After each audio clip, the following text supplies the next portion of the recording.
Hi, I'm Dr. Barbara Yan. I'm the Director of Research at the Olmsted Medical Center and a family physician. So today we're talking about comparing the Asthma APGAR system and the asthma control test in a multi-center primary care sample. Our article on the Asthma APGAR is something that we think is an important change, especially for primary care dealing with asthma. The Asthma APGAR is a tool that not only assesses asthma control, but it also thinks about and asks the patient about some of the major reasons for lack of control, such as triggers and adherence, and whether or not the patient thinks the medications are doing anything. It's linked to an algorithm. The algorithm again stresses adherence, inhaler technique, triggers, and whether or not the patient is convinced their medications help at all. So we compared this with the ACT, which is the asthma control test, a long-standing test designed by specialists and probably most useful for specialists who don't need that extra step of what do I do now that the asthma is out of control.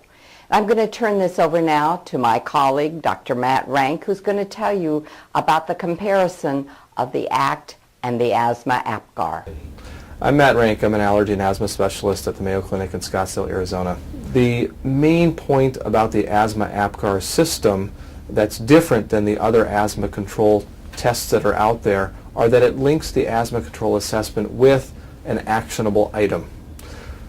In this study, we found a fair amount of agreement, in fact 84% agreement in control categorization compared to the Asthma APGAR system with the asthma control test.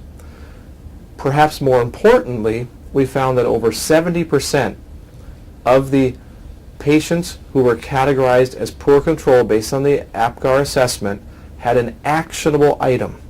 Now this actionable item primarily fell into two categories, that of identification of low adherence to asthma control medication and trigger avoidance for patients who have trouble with asthma triggers. This study was part of a larger pragmatic multi-center study that will ultimately test whether introduction of the Asthma APGAR system will lead to improvement in asthma outcomes in a primary care sample and will ultimately let us know whether having this link between control assessment and actionable items is useful. We hope you found this presentation from the content of Mayo Clinic Proceedings valuable.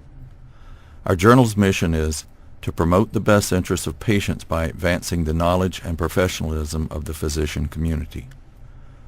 If you are interested in more information about us, our homepage is www.mayoclinicproceedings.org.